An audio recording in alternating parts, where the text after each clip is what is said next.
Hello बच्चों, let's read the question first. हमारा question है, Mrs Hall tried her best to please Griffin when he reached Iping. Mrs Hall ने पूरी कोशिश की कि वो ग्रिफिन को खुश कर सके जब वो इपिंग पहुंचे, but she got furious with him later. लेकिन बाद में वो ग्रिफिन से डरने लगी। Why and how did this change come about? ये बदलाव कैसे और क्यों आया? सो की कंसेप्ट इस क्वेश्चन का है, ग्रिफिन एंड इपिंग। ग्रिफिन इपिंग विलेज में क्या कर रहे थे? ग्रिफिन एक साइंटिस्ट थे जिन्होंने आविष्कार करके खुद की बॉडी को अदृश्य कर लिया था, और लंदन की स्ट्रीट में वो भीड़ से बचने के लिए और अपना एक्सपेरिमेंट अकेले में करने के लिए उन्होंने इपिंग विलेज में मिसेस हॉल के गेस्ट हाउस में एक रूम लिया।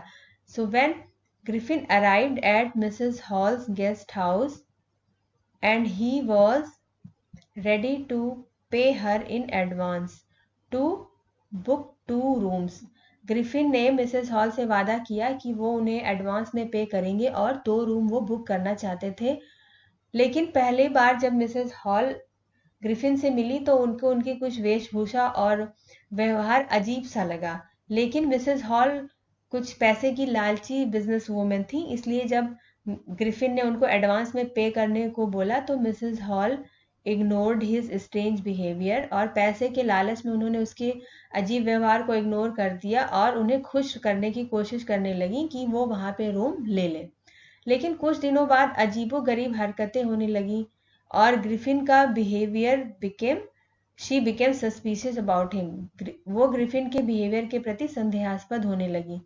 एक दिन, क्योंकि ग्रिफिन का रूम हमेशा बंद रहता था, वो किसी से बातचीत नहीं करते थे, but one day she went to his room to check. एक दिन वो उनके रूम में चेकिंग करने के लिए गई तो ग्रिफिन उस वक्त इनविजिबल अदृश्य थे, और मिसेस हॉल को रूम से बाहर निकालने के लिए ग्रिफिन ने हवा में एक चेयर उछाली, और मिसेस हॉल ने देखा कि then a chair springing in air pushed her out of the room.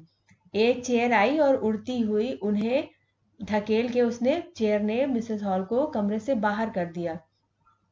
फिर कुछ दिन बाद some money was stolen from her house.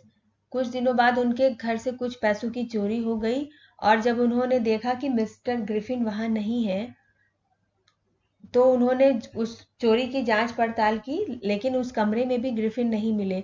फिर कुछ ही समय बाद जब उन्होंने देखा कि मिस्टर ग्रिफिन उसी कमरे से बाहर आ रहे हैं जिसकी वो चेकिंग पहले से कर चुकी थी कि वहां कोई नहीं है, और he was coming out of an empty room, वो खाली कमरे से बाहर आ रहे हैं, तो वो डर गई मिसेस ग्रिफिन से कि खाली कमरे से कैसे कोई निकल सकता है। ये सब देख के वो पहले तो मिसेस हॉल ग्रिफिन से खुश थी, लेकिन बाद में वो उनसे डरने लगी। I hope you understood the question very well. Thank you very much. Best.